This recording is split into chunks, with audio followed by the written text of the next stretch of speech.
Hello friends, welcome to Day Trader Telugu and good evening. Sensex 141 points gain అయ్యి 77,479 దగ్గర close అయితే Nifty 51 points gain అయ్యి 23,567 దగ్గర close అయింది. Versus bank Nifty 385 points gain అయ్యి 51,783 దగ్గర క్లోజ్ అయింది. ఇవాళ Nifty 0.2%, versus Sensex 0.18%, but bank Nifty 0.75% దగ్గరగా ఇంట్రాడే సెషన్స్ లో స్ట్రాంగ్ గా క్లోజ్ అయింది. అండ్ ఫ్రెండ్స్, ఇవాళ నేను ఒక ఇంపార్టెంట్ థింగ్ గురించి మీకు మెన్షన్ చేయాలనుకుంటున్నాను. పర్టికులర్ గా FNO ట్రేడర్స్ ఒక బిగ్ షాకింగ్ అప్డేట్ అయితే మనకి ఇంటర్నెట్ మొత్తం కూడా హల్చల్ చేస్తూ ఉంది. దీని గురించి మనం డీటెయిల్డ్ గా మాట్లాడుకుందాం. బికాస్ నిప్పు లేందే పొగరాదు అంటుంటారు. మరి చూడాలి ఈసారి బడ్జెట్ లో ఎలాంటి బిగ్ షాక్ FNO ట్రేడర్స్ కి రాబోతుంది.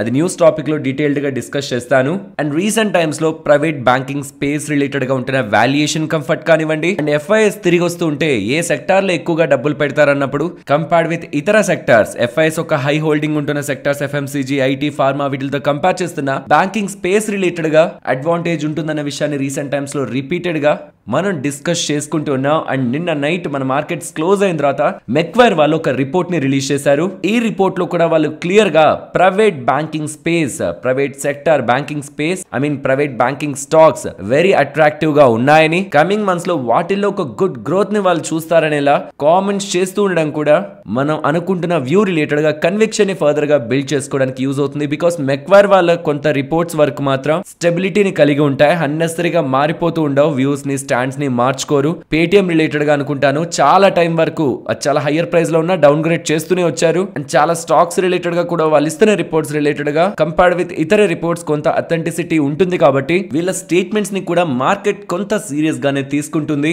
అలానే వాళ్ళ స్టేట్మెంట్స్ తోనే మార్కెట్ లో ఇవాళ ఓపెనింగ్ నుంచి అంత స్ట్రాంగ్ గా వెళ్ళిందట ఏం కాదు. Bank Nifty opening gap up but అక్కడి నుంచి సడన్ గా ఫాల్ అయింది, 250 వరకు ఫాల్ అయింది. ఇందుకే నేను చెప్తూ ఉంటాను షార్ట్ చేయొద్దు అని. యూజువల్ గా మనకి ఎటువంటి కన్విక్షన్ లేకపోతే ఇలా వచ్చిన ఫాల్ తో ఏంటంటే ఆల్మోస్ట్ 51,800 నుంచి 51,300 వరకు ఆల్మోస్ట్ ఒక 500 పాయింట్స్ పడితే ఇంకా భారీగా పడిపోతుంది కదా అని మార్కెట్ లో ఒక నెగటివ్ ఫియర్ తో షార్ట్స్ బిల్డ్ అవుతాయి. కానీ నిన్న సెకండ్ హాఫ్ లో మనకి ఎక్కడైతే మార్కెట్ లోని ఫామ్ చేసి సపోర్ట్ తీసుకుందో అక్కడ వరకే మార్కెట్ ఫాల్ అయ్యి అక్కడి నుంచి అగైన్ మళ్ళీ డే హైస్ కి మార్కెట్ ర్యాలీ అయ్యింది.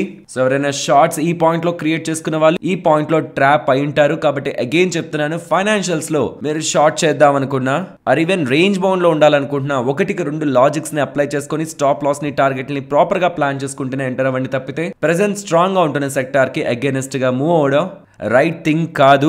అండ్ నేను మీరు క్యాష్ మార్కెట్ లో FIDA డేటాని గమనించే ఉంటారు. FIS 7,900 crores కి బై చేశారు అండ్ DIS 7,108 crores కి బై చేశారు. సో ఐ థింక్ నిన్న ఎవరు కూడా షాక్ అయ్యిండరని. FIS అంత కొన్నారు, DIS అంత కొన్నారు, ఎందుకు మరి నిఫ్టీ పెరగలేదు? నేను నిన్నటి వీడియోలోనే ఎక్స్ప్లెయిన్ చేశాను. అది ప్రధానమైన కారణం నిన్న బోల్డ్ బ్లాక్ డీల్ జరిగాయి. Indus tower black deal the biggest one. దాంతో పాటు మిగిలినవన్నీ కలుపుకుంటే సుమారుగా 30,000 కోట్లకి సంబంధించిన బ్లాక్ డీల్స్ నిన్న జరిగాయి. కాబట్టి అందులో చాలా మంది FIS బయర్స్ ఉన్నారు అండ్ చాలా మంది సెల్లర్స్ ఉన్నారు. And most of the money అంతా కూడా చాలా ఇతర స్టాక్స్ లోకి compared with Nifty, bank Nifty, Sensex ఇవి కాకుండా ఉన్న ఇతర స్టాక్స్ లోకి మూవ్ అయ్యొచ్చు. కాబట్టి బ్లాక్ డీల్స్ కారణంగా నిన్నటి FIDA డేటా అంత స్ట్రాంగ్ ఎవిడెన్స్ ఇస్తున్న డేటా అయితే కాదు. అండ్ నిన్న US మార్కెట్స్ క్లోజ్ అవడం కారణంగా ఇవాళ గుడ్ గ్యాప్ అప్ ఉంటుందని అయితే నేను ఎక్స్పెక్ట్ చేయలేదు. చాలా మైల్డ్ గానే ఉంది మార్కెట్, కానీ మంచి గ్యాప్ అప్ అయింది. అక్కడి నుంచి ఒక good profit booking, again bulls related గా ఒక స్ట్రాంగ్ స్ట్రెంగ్త్ అయితే ఇవాళ మార్కెట్ లో పర్టికులర్ గా ఫైనాన్షియల్ స్పేస్ లో అయితే మనకు కనిపించింది. అండ్ ఈవెన్ పోర్ట్ఫోలియో స్టాక్స్ కూడా మీరు హోల్డ్ చేస్తున్నవి small and mid cap space లో గుడ్ గానే ర్యాలీ అయింటాయి ఇవాళ కదా.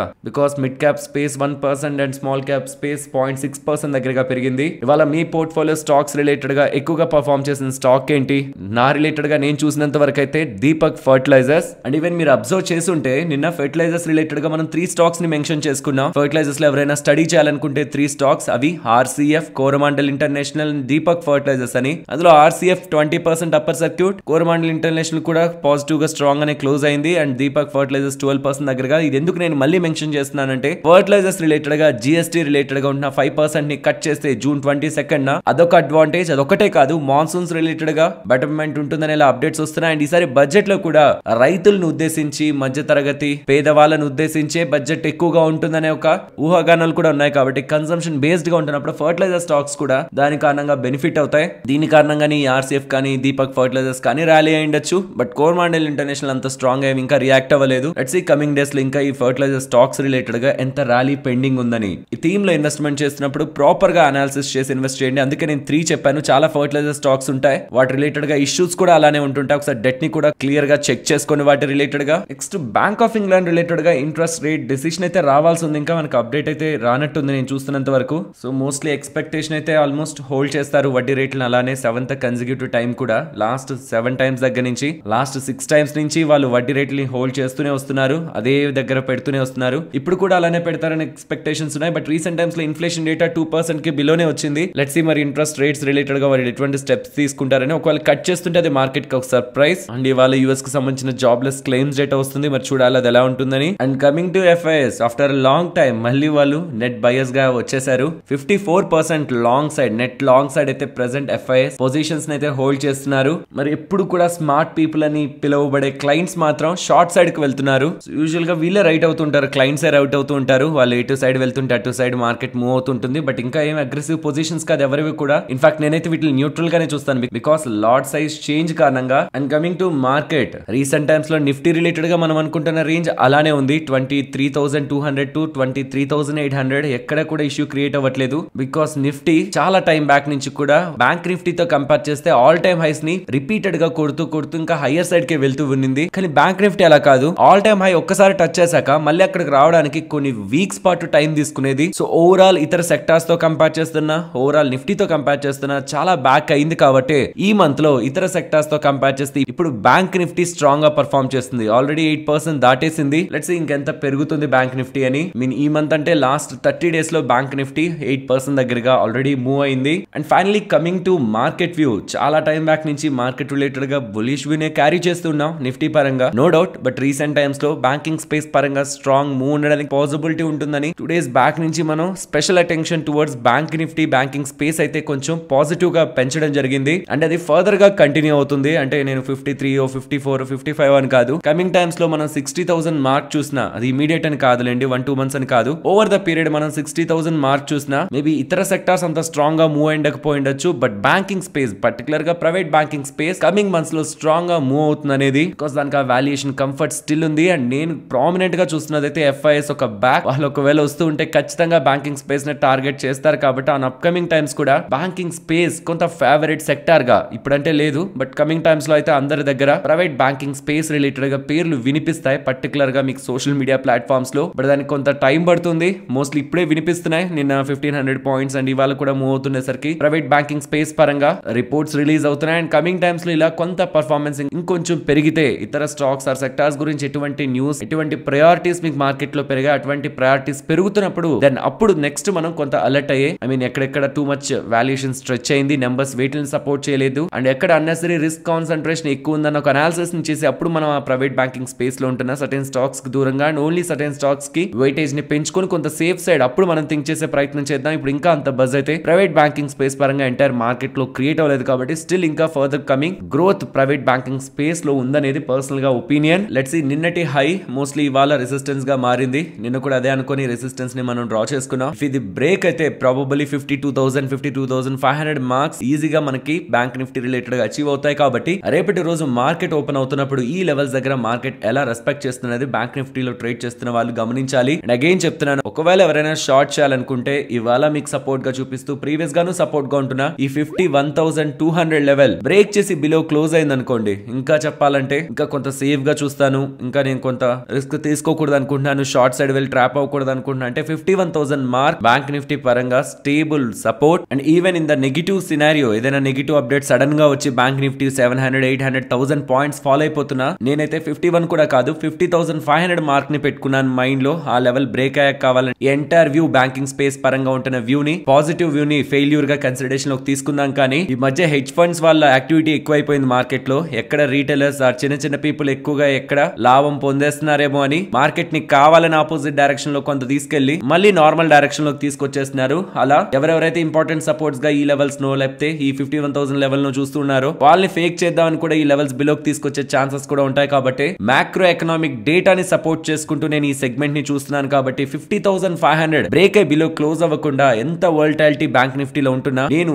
ఒకవేళ నాకు కంఫర్ట్ లేకపోతే పాజిటివ్ సైడ్ ఉండనేమో, but negative negative side range bound side మాత్రం ఈ జోన్ బిలో మార్కెట్ వెళ్తేనే కాన్ఫిడెంట్ గా ఎంటర్ అవుతాను. ఎల్స్ నేను సైడ్ వేస్ లో జస్ట్ ఒకవేళ ఇది ఇంపార్టెంట్ సపోర్ట్ బ్రేక్ బిలో వచ్చింది, కాన్ఫిడెంట్ లేదు బులిష్ గా ఉండడానికి అనుకుందాం ఇంట్రాడే లో ఆర్ పొజిషనల్ గా, దెన్ జస్ట్ సైడ్ వేస్ లో ఉంటూ మళ్ళీ రెసిస్టెన్స్ అబౌవ్ వచ్చేంత వరకైనా వెయిట్ చేస్తానేమో గానీ నెగిటివ్ గా రేంజ్ బౌండ్ గా నేను చూడాలంటే మాత్రం 50,500 నాకు బ్రేక్ అయ్యి మార్కెట్ బిలో క్లోజ్ అవ్వాలి. బికాస్ ఇంత వోల్టాలిటీ కదా, సడన్ గా ఇంత పెరుగుతున్నది కదా. బిగ్ హెడ్జ్ ఫండ్స్ ఎవరైతే ట్రాప్ చేసి కొంత లాభం పొందాలనుకుంటుంటారో పర్టికులర్ గా ఎక్స్పైరీ డేస్ లో మార్కెట్ నెట్ అయినా తీసుకెళ్లొచ్చు. కాబట్టి కొంత సేఫ్ అండ్ సెక్యూర్డ్ గా ఉంటున్న ఇంపార్టెంట్ లెవెల్స్ ని నేను పర్సనల్ గా గమనిస్తున్నాను. ఇది ట్రేడర్స్ విషయానికి వస్తే, బట్ ఇన్వెస్టర్స్ అసలు మైండ్ లో కూడా తీసేసేయండి బయటికి ఎప్పుడు మార్కెట్ నుంచి రావాలని. మీ ఫోకస్ అంతా unnecessary buzz, unnecessary expensive valuations లో ఉండిపోయినవి కాకుండా ఆల్రెడీ స్టాక్ పెరిగిన ఇంకా growth opportunities order or sector related గా ఉంటున్న పొటెన్షియల్ ఎక్కడెక్కడ ఉందో మీకు స్కోప్ ఉంటున్న వాటి రిలేటెడ్ గా సెక్టార్స్ రిలేటెడ్ గా ఫోకస్ చేస్తూ రీసెంట్ టైమ్స్ లో కన్సంప్షన్ అని చెప్పాను, ఎఫ్ఎంసీజీ స్టాక్స్, సిమెంట్ స్టాక్స్, ఏవైతే రీటైల్ రిలేటెడ్ గా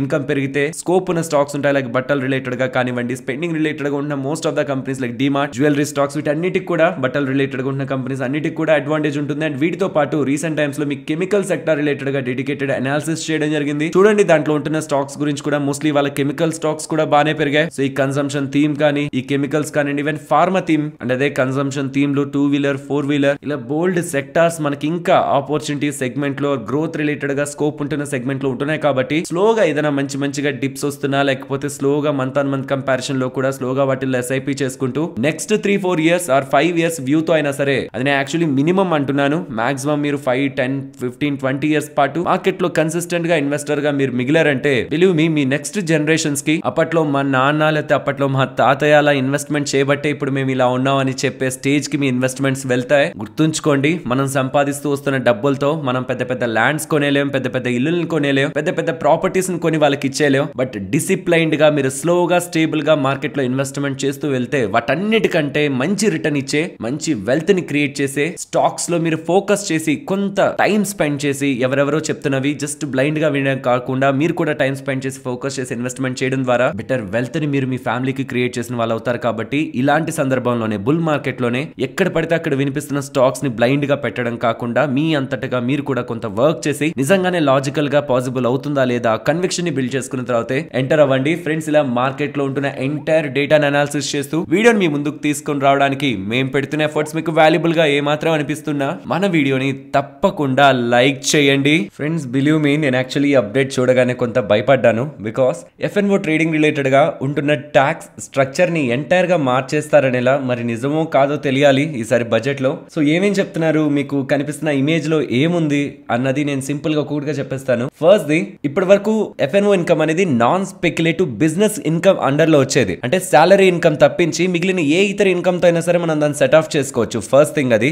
సెకండ్ ది, ఒకవేళ లాస్ వస్తుంటే 8 ఇయర్స్ వరకు క్యారీ చేసుకోవచ్చు. నాన్ స్పెక్యులేటివ్ ఇన్కమ్ కాబట్టి, బిజినెస్ ఇన్కమ్ కాబట్టి. ఇప్పుడు దాన్ని స్పెక్యులేటివ్ ఇన్కమ్ కి మార్చేస్తారంటున్నారు. అప్పుడు మార్చేస్తే దీంతో వచ్చే లాసెస్ ని కేవలం స్పెక్యులేటివ్ గెయిన్స్ తో మాత్రమే మనం సెట్ ఆఫ్ చేయగలం, ఇంట్రాడే గెయిన్స్ తో మాత్రమే మనం సెట్ ఆఫ్ చేయగలం. అండ్ మోస్ట్ ఇంపార్టెంట్, 4 ఇయర్స్ మాత్రమే మనం లాస్ ని క్యారీ చేయగలం. ఇదొకటి. స్పెక్యులేటివ్ ఇన్కమ్ గా మార్చేస్తారు ఇప్పుడు ఉంటున్న బిజినెస్ ఇన్కమ్ నుంచి అనేది ఒకటి. బట్ అసలుది ఏంటంటే ట్యాక్స్. లాటరీ మీరు ఏదైనా సంపాదించండి, 30% ట్యాక్స్ గవర్నమెంట్ కి వెళ్ళిపోతుంది. అలా లాటరీస్ కి, క్రిప్టో కరెన్సీస్ కుంటున్న హార్ష్ ట్యాక్స్ స్ట్రక్చర్ ఎఫ్ఎన్ఓ కూడా తీసుకురావాలని straight away 30%. So income tax స్లాబ్లు ఇవేవి కాదు, వాళ్ళు ఏ ఇన్కమ్ ట్యాక్స్ స్లాబ్ లో ఉన్నా సరే వాళ్ళు ఎలా అయినా ఉండనివ్వండి, స్ట్రైట్ అవే 30% ట్యాక్స్ కట్టి ప్రాఫిట్ తీసుకోండి. లాస్ వస్తే మాకు సంబంధం లేదు. ఈ లెక్కన కానీ ఒకవేళ ఎఫ్ఎన్ఓ కానీ మూవ్ అయిందంటే లిటరలీ ఇది ఒక lottery and crypto currency and mostly indirect గా ఎఫ్ఎన్ఓ ని బ్యాన్ చేయాలనే ఒక డెసిషన్ గవర్నమెంట్ సైడ్ ఉంటే తప్పించి ఇంత హార్ష్ స్టెప్స్ కి గవర్నమెంట్ అయితే వెళ్ళదు. మరి చూడాలి. ఇది నేను చెప్పాను కదా,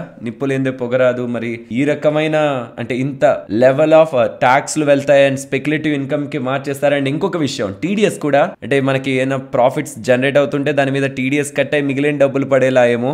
లైక్ మీకు ఏమైనా బ్యాంక్ ఇంట్రెస్ట్ వస్తే మొత్తం పడదు కదా, దాంట్లో టీడీఎస్ కట్ అవుతుంటది కదా. చాలా దగ్గరలో కూడా ఈవెన్ వస్తున్న సాలరీస్ లో కూడా మనకి టీడీఎస్ కట్ అవుతుంటాయి కదా. అలానే ఇక్కడ ప్రాఫిట్ ఇప్పుడు కంప్లీట్ గా వస్తుంది ఆఫ్టర్ చార్జెస్ అండ్ టాక్సెస్ పోను, దాని మీద ఇప్పుడు టీడీఎస్ కట్ అయ్యేలా కూడా గవర్నమెంట్ ఆలోచిస్తున్నారు. ఇదంతా రీటైల్ ట్రేడర్స్ ఎఫ్ఎన్ఓ ట్రేడింగ్ ని తగ్గించడానికి ఫైనాన్స్ మినిస్ట్రీ తీసుకుంటున్న స్టెప్స్ లా మల్టిపుల్ ప్లాట్ఫామ్స్ లో ఈ డేటా అయితే ఇలా పబ్లిష్ అవుతుంది. పర్సనల్ గా నా సజెషన్ ఏంటంటే నిజంగా ఎఫ్ఎన్ఓ లో రీటైల్ ట్రేడర్స్ ఒక పార్టిసిపేషన్ లేకపోతే ఇంత బజ్ ఉండకూడదు అనుకుంటే దెన్ ఇన్ని ఎక్స్పైరీస్ ని తీసుకురావడంలో పర్పసే లేదు. సో ఒక్క ఎక్స్పైరీ ఉండేది థర్స్డే, దాన్ని మార్చారు. స్లోగా ఒక్కొక్క ఒక్కొక్క రోజు ఒక్కొక్క ఎక్స్పైరీగా మార్చారు. దానికి కారణంగా రీటైల్ ట్రేడర్స్ కి లాభం జరిగిందా నష్టం జరిగిందా, ఎవరు లాభపడ్డారు, దాంట్లో కదా అసలు రియల్ డెసిషన్ తీసుకోవాల్సింది. ఇన్ని ఎక్స్పైరీలు పెడితే రీటైల్ ట్రేడర్స్ ఎక్కువగా అట్రాక్ట్ అవుతారు ఎఫ్ఎన్ఓ కి, పర్టికులర్ గా ఎక్స్పైరీ ట్రేడింగ్ అని అక్కడ కదా స్టెప్ తీసుకోండాలి. అండ్ ఎఫ్ఎన్ఓ అనేది అసలు ఒక ట్రేడింగ్ ఇన్స్ట్రుమెంట్ గా ఎప్పుడు కూడా మీకు బుక్స్ లో కూడా ఉండదు, అదొక హెడ్జింగ్ ఇన్స్ట్రుమెంట్ గానే చూపిస్తారు. అందుకే అన్ని ఆప్షన్ స్ట్రాటజీస్ ఉంటాయి.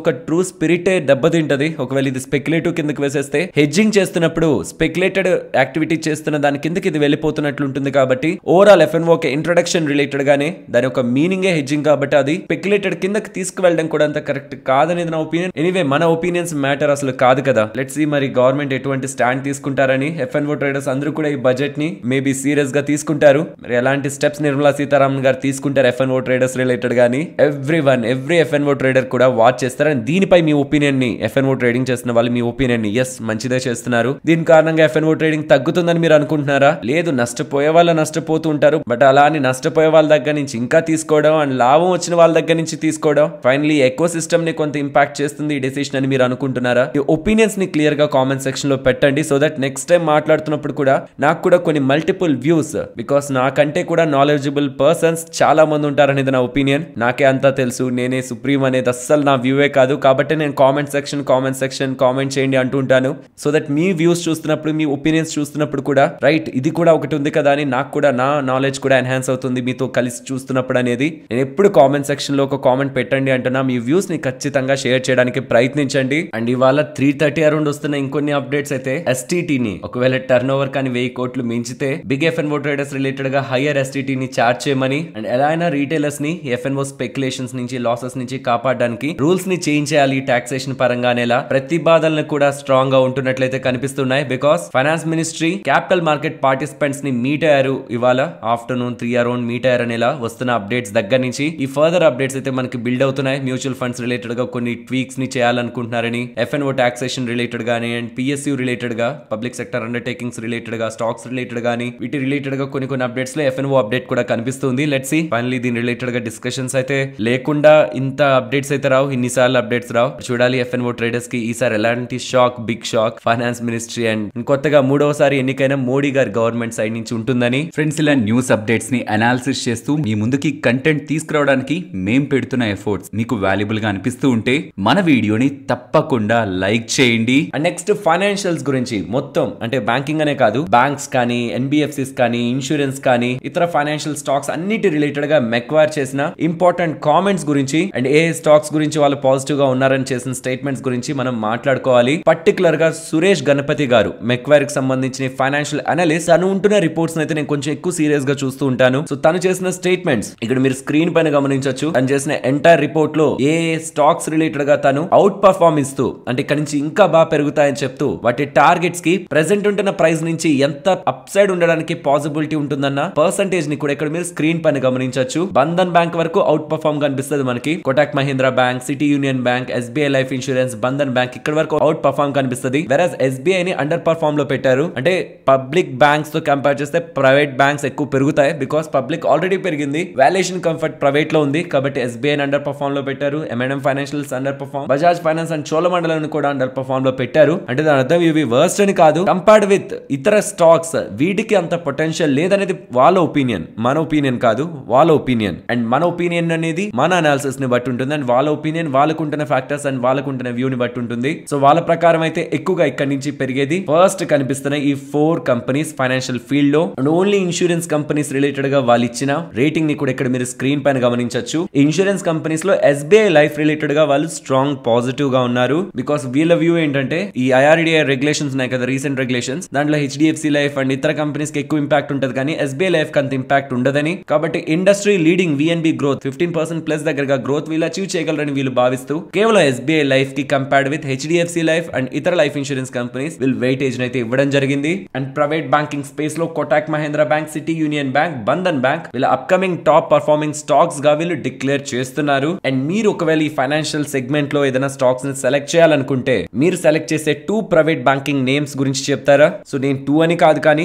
నాకు ఈ ప్రైవేట్ బ్యాంకింగ్ స్పేస్ లో ICICI bank, axis bank, Kotak Mahindra bank, HDFC bank, ఈ 4 కూడా స్ట్రాంగ్ ప్లేయర్స్ గానే కనిపిస్తూ ఉంటాయి. అండ్ మీ ఫేవరెట్స్ ఏంటో కామెంట్ సెక్షన్ లో చెప్పండి. ఈ ఎంటైర్ ప్రైవేట్ బ్యాంకింగ్ స్పేస్ లో ఐనాక్స్ విండ్ అండ్ సుజలాన్ గురించి మాట్లాడుకోవాలి. Of sure wind projects related గా గవర్నమెంట్ 1 గిగావాట్ కి సంబంధించి ఫండ్ రైజింగ్ స్కీమ్ ని అప్రూవ్ చేసినట్లయితే కనిపిస్తుంది for the projects relating to Gujarat and Tamil Nadu. ఇంతకీ ఆఫ్ షోర్ విండ్ ప్రాజెక్ట్స్ అంటే ఏంటి? ఆన్ షోర్ విండ్ ప్రాజెక్ట్స్ అంటే సీ నుంచి ల్యాండ్ కి వస్తున్న ఎయిర్ ఉంటుంది కదా, ఫ్రమ్ సీ టు ల్యాండ్, ఆ ఎయిర్ తో బ్లో అవుతున్న విండ్ ప్రాజెక్ట్స్ ని ఆన్ షోర్ అంటారు. వెరాజ్ ల్యాండ్ నుంచి సీ సైడ్ బ్లో అవుతున్న విండ్ లో ఇన్స్టాల్ చేసుకుంటున్న ఈ ప్రాజెక్ట్స్ ని ఆఫ్ షోర్ విండ్ ప్రాజెక్ట్స్ అంటారు. సో ఈ ఆఫ్ షోర్ విండ్ టర్బైన్స్ అనేటివి లార్జర్ ఉంటాయి because of higher wind speeds ని అండ్ ఇంటరప్టెడ్ విండ్ ఫ్లో ని క్యాప్చర్ చేసుకోవడానికి ఇవి కొంత హయ్యర్ గా ఉంటాయి. కాబట్టి దీని కారణంగా హయ్యర్ జనరేషన్ కూడా, పవర్ జనరేషన్ ఒక ఎఫిషియన్సీ కూడా పెరుగుతుంది. కాబట్టి వీటి రిలేటెడ్ గా ఆల్మోస్ట్ 7,453 crores విలువ చేసే ఫండింగ్ ని మోడీ ప్రభుత్వం వాళ్ళు క్లియర్ చేశారని. సో యూజువల్ గా ఆన్ షోర్ ప్రాజెక్ట్స్ అయ్యే కాస్ట్ కంటే of sure projects 2.5 times expensive ఉంటాయి. కాబట్టి దీని కారణంగా సుజలాన్ అండ్ ఐనాక్స్ విండ్ వాళ్ళకి మోర్ అండ్ మోర్ బిజినెస్ దీని కారణంగా ఆఫ్ షోర్ ప్రాజెక్ట్స్ కారణంగా రానుందనేలా వస్తున్న అప్డేట్స్ ఇవాళ సుజలాన్ అండ్ ఐనాక్స్ విండ్ రెండు కూడా పాజిటివ్ లో క్లోజ్ అయ్యాయి. ఫ్రెండ్స్, డాబర్ కి సంబంధించిన ప్రమోటర్ ఫ్యామిలీ ఉంది కదా, బర్మన్ ఫ్యామిలీ, వాళ్ళు రెలిగర్ కి సంబంధించిన వాటాని స్లోగా అక్విజిషన్ చేస్తూ వస్తున్నారు. రీసెంట్ గా వాళ్ళు 5.27% దగ్గరగా వాటాను కొంటుండేసరికి 25% మార్క్ కి percentage of share holding Religare enterprises లో వాళ్ళు అచీవ్ అవ్వడం జరిగింది. సో ఎవరైనా సరే ఒక కంపెనీలో 25% కంటే వాటాని ఎక్కువగా అక్వైర్ చేయడానికి ప్రయత్నిస్తుంటే ఓపెన్ ఆఫర్ ని ప్రకటించాలి. సో ఆ ఓపెన్ ఆఫర్ కూడా బర్మన్ ఫ్యామిలీ వాళ్ళు ఇంట్రెస్టెడ్ గానే ఉంటూ ఓపెన్ ఆఫర్ ద్వారా ఇంకా చాలా వాటాని అక్వైర్ చేయడానికి వాళ్ళు ఇంట్రెస్టెడ్ గా ముందుకు వెళ్లే టైంలో రెలిగర్ ఎంటర్ప్రైజెస్ వాళ్ళు మాత్రం కరెక్ట్ గా అక్విజిషన్ చేయలేదు. బర్మన్ ఫ్యామిలీ వాళ్ళు ఫిట్ అండ్ ప్రాపర్ లేరు వాళ్ళు. కాబట్టి ఓపెన్ ఆఫర్ కి వాళ్ళు ఎలిజిబుల్ కాదు, మేము దీన్ని అంగీకరించట్లేదని రెలిగర్ ఎంటర్ప్రైజెస్ వాళ్ళు ఇప్పటి వరకు ఓపెన్ ఆఫర్ రిలేటెడ్ గా రెగ్యులేటరీ అప్రూవల్స్, ఆర్బీఐ కానీ ఐఆర్డీఏ కానీ సెబీ వాళ్ళ అప్రూవల్స్ తీసుకోలేదు. అండ్ దీనికి ఇంట్రెస్టింగ్ గా సెబీ వాళ్ళు నిన్న ఒక ఇంట్రెస్టింగ్ ఆర్డర్ ని అండ్ షోకాజ్ నోటీసుల్ని కూడా, అంటే ఈ రెలిగర్ కి సంబంధించిన రష్మి సలూజా కానీ రెలిగర్ ఎంటర్ప్రైజెస్ కి సంబంధించిన ఇంకొంతమందికి కానీ షోకాజ్ నోటీసులతో పాటు రెలిగర్ ఎంటర్ప్రైజెస్ వాళ్ళకి ఏం చెప్పారంటే, మీరు ఫస్ట్ ఓపెన్ ఆఫర్ రిలేటెడ్ గా పర్మిషన్స్ కి ముందుకు వెళ్ళండి, రెగ్యులేటర్స్ డిసైడ్ చేస్తారు. బర్మన్ ఫ్యామిలీ వాళ్ళు Dabur promoters fit and fine గా ఉన్నారా లేదా, మొత్తం వాళ్ళ ప్రాసెస్ కరెక్ట్ గా లేరా ఉన్నారా అనేది మేము డిసైడ్ చేస్తాం, మీరు డిసైడ్ చేయొద్దని ముందు మీరు రెగ్యులేటరీ అప్రూవల్స్ కి వెళ్ళమని రెలిగర్ ఎంటర్ప్రైజెస్ వాళ్ళకి డైరెక్ట్ చేయడం జరిగింది. మరి చూడాలి ఫర్దర్ గా ఈ బర్మన్ ఫ్యామిలీ వాళ్ళ అక్విజిషన్స్. ఈ రెలిగర్ ఎంటర్ప్రైజెస్ వాళ్ళేమో మాకు అది ప్రాపర్ అనిపించట్లేదు, వాళ్ళు అక్విజిషన్ చేస్తున్న విధానం కరెక్ట్ గా లేదని రెలిగర్ ఎంటర్ప్రైజెస్ వాళ్ళేమో ఆరోపణలు చేస్తున్నారు. ఫైనలీ ఇది ఎక్కడికి ఎండ్ అవుతుందో చూడాలి. బట్ సెబీ వాళ్ళు మాత్రం ముందు ప్రొసీజర్ అయితే ముందుకు తీసుకువెళ్ళండి అని రెలిగర్ ఎంటర్ప్రైజెస్ కి ఆర్డర్ ని అండ్ ఇంకొంతమందికి షోకాజ్ నోటీసులను కూడా ఇవ్వడం జరిగింది. As a share holders Burman family అంటే డాబర్ వాళ్ళ ప్రమోటర్ గ్రూప్ ఈ కంపెనీని అక్వైర్ చేస్తున్నారంటే డెఫినెట్లీ అది పాజిటివే కదా మొత్తం మార్కెట్ కి. సో రెలిగర్ ఎంటర్ప్రైజెస్ వాళ్ళేమో రిసిస్ట్ చేస్తూ వచ్చారు. బట్ ఇప్పుడు సెబీ వాళ్ళేమో ముందుకు వెళ్ళండి, ఈ ప్రాసెస్ ని ముందుకు నడపండి అనేసరికి డాబర్ ప్రమోటర్స్ కమింగ్ టైమ్స్ లో కంట్రోల్ తీసుకుంటారని కూడా మార్కెట్ భావిస్తూ స్టాక్ అయితే ఇవాళ గెయిన్ అయింది. And friends, IPO update, get ready.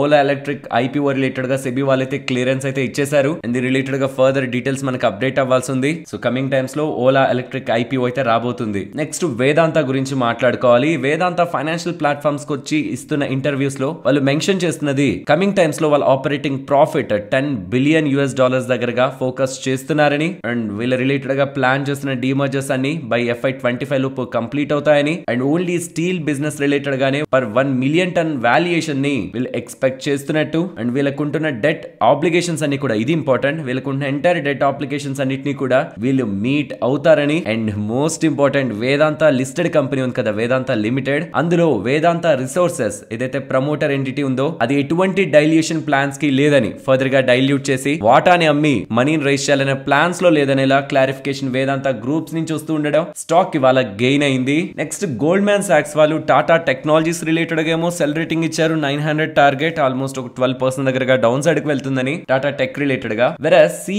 Info Systems Map my India related గా మాత్రం బై రేటింగ్ ఇస్తూ 2800 టార్గెట్, నిన్నటి క్లోజింగ్ ప్రైస్ తో 40% అప్ సైడ్ వీళ్ళు బై రేటింగ్ ఇస్తూ ఈ నావిగేషన్ సెగ్మెంట్ లో ఎర్లీ ప్లేయర్ గా, లిస్టెడ్ ప్లేయర్ గా వీళ్ళు కంపెనీని పాజిటివ్ గా చూస్తున్నారని. ఆల్మోస్ట్ 3 decades నుంచి వీళ్ళు ఈ స్పేస్ లో చాలా softwares and back and infrastructure తో లీడింగ్ లో ఉన్నారని. కాబట్టి అప్కమింగ్ టైమ్స్ లో ఈ బిజినెస్ రిలేటెడ్ గా వీళ్ళ స్పెండింగ్ తక్కువే ఉంటుంది కానీ మార్జిన్స్ అండ్ ప్రాఫిటబిలిటీ మాత్రం కన్సిస్టెంట్ గా కాంపౌండ్ అవుతూ వెళ్తాయని. కాబట్టి కమింగ్ టైమ్స్ లో ఈ కంపెనీ రిలేటెడ్ గా గుడ్ గ్రోత్ ని ఎక్స్పెక్ట్ చేస్తూ టార్గెట్ ని 40% అప్ సైడ్ ఇస్తున్నట్లు వీళ్ళు స్ట్రాంగ్ కామెంట్స్ చేస్తూ చేస్తుండడం స్టాక్ ఇవాళ 20% గెయిన్ అయింది. నెక్స్ట్ జూపిటర్ వ్యాగన్స్ గురించి మాట్లాడుకోవాలి. మనందరికీ తెలుసు వీళ్ళ అండర్ లో ఒక ఎలక్ట్రిక్ మొబిలిటీ కంపెనీ ఉంది ఈవీ రిలేటెడ్ గా, జూపిటర్ ఎలక్ట్రిక్ ప్రైవేట్ లిమిటెడ్. వీళ్ళు ఇండియాకి సంబంధించి deep tech innovation and energy storage technologies related గా ఎప్పటి నుంచో ప్రామినెంట్ ప్లేయర్ గా ఉంటున్న Log9 మెటీరియల్స్ ప్రైవేట్ లిమిటెడ్ వాళ్ళతో టైఅప్ అయి LFP బ్యాటరీ టెక్నాలజీ రిలేటెడ్ గా, lithium ion phosphate battery technology related గా సిగ్నిఫికెంట్ మైల్ స్టోన్స్ ని అచీవ్ చేస్తున్నారని, దీని కారణంగా efficiency and sustainability of rail transport overall ఇండియాలో ఇంకా పెరగడానికి వీళ్ళ LFP developments and certifications use అవుతాయనేలా వీళ్ళు అప్డేట్ చేస్తూ ఎక్స్చేంజెస్ కి ఇది రిపోర్ట్ చేస్తూ ఉండడం. ఆఫ్టర్ ఈ అప్డేట్ గమనించండి, నెగిటివ్ లో ఉన్న స్టాక్ సడన్ గా 5% దగ్గరగా జంప్ అయింది. బికాస్ ఈవీ రిలేటెడ్ గా ఒక ప్రామినెంట్ ప్లేయర్ తో వీళ్ళు ఆల్రెడీ టైఅప్ అయ్యారంటే, ఇప్పుడు టైఅప్ అవుతున్నాను కాదు, ఆల్రెడీ టైఅప్ అయ్యారు. బట్ వీళ్ళ టైఅప్ లో సిగ్నిఫికెంట్ డెవలప్మెంట్ LFP రిలేటెడ్ గా లిథియం అయాన్ ఫాస్ఫేట్ టెక్నాలజీ పరంగా సిగ్నిఫికెంట్ డెవలప్మెంట్స్ వచ్చాయనేలా వీళ్ళు అప్డేట్ చేయడమే స్టాక్ మూవ్ బ్యాక్ ఉంటున్న important reason. Next Som distilleries గురించి మాట్లాడుకోవాలి.